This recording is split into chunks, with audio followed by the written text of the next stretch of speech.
हाँ हाँ, आईबीएस में दे सी इरिटेबल बाउल सिंड्रोम में कुंभक ही काम करेगा और कुछ काम नहीं करेगा। And the rest is correlated, उसी के साथ में जुड़ा हुआ है ना। एंकिलोजिंग स्पॉन्डिलाइटिस, सबसे पहले आपका मेटाबॉलिज्म खराब होता है, उसके बाद में आप कुछ भी नाम देते जाओ।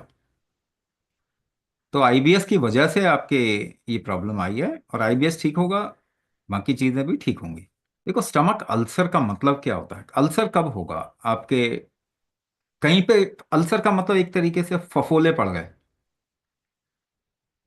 इसका मतलब क्या है? कोई इन्फ्लेमेटरी चीज, या तो आपके गट का प्रोटेक्टिव लाइनिंग कम हो गई। एक म्यूकस की प्रोटेक्टिव लाइनिंग होती है गट में, वो लाइनिंग अगर कमजोर पड़ गई तो फिर जो एसिड प्रोड्यूस होता है उसी से फफोले पड़ जाएंगे।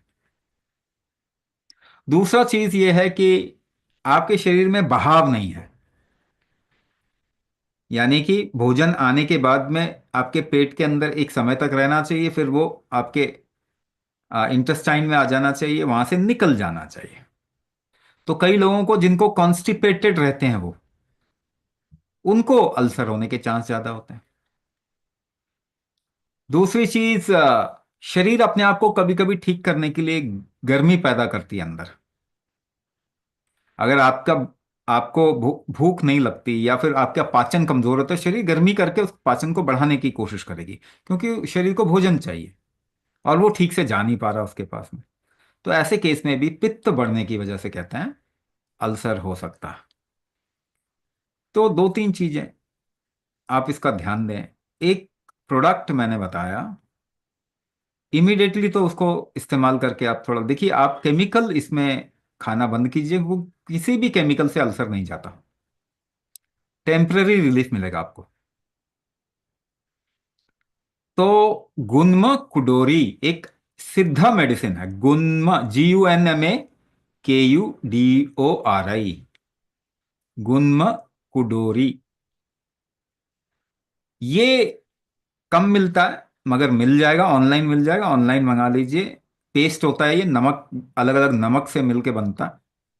तो थोड़ा सा 1/4 टीस्पून पेस्ट लेके, अगर पानी से ले लें, थोड़े दिन तक लें, है ना, एक हफ्ते तक लें, आपको पता चलेगा सारे अल्सर वर्सल सब।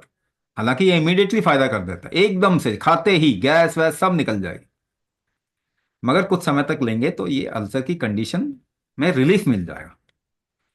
रिलीफ तो मिल जाएगा, मगर जो आपका अपान शक्ति है, फ्लो की शक्ति है, जिसे हम नागवायु भी कहते हैं, गट में कोई भी चीज ना, एक पेरिस्टाल्टिक मूवमेंट होता है, उसे नागवायु कहते हैं। तो वो तो दवाइयों से ठीक नहीं होने वाला, वो तो कुंभक करना पड़ेगा आपको।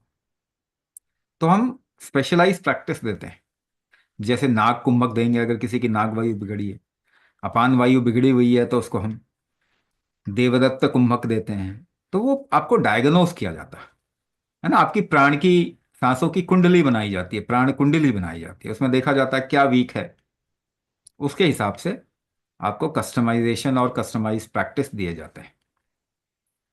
तो वो तो करना ही पड़ेगा। बाकी बाहर से थोड़ा सपोर्ट लिया जा सकता है, वो अल्सर तो ठीक करेगा नहीं ना। थोड़ा आराम मिल जाएगा आपको। अल्सर को तो आपके शरीर की, वो जो अल्सर को क्योर करने की स्ट्रेंथ है वो बढ़ानी पड़ेगी, वो कुंभक से बढ़ेगी।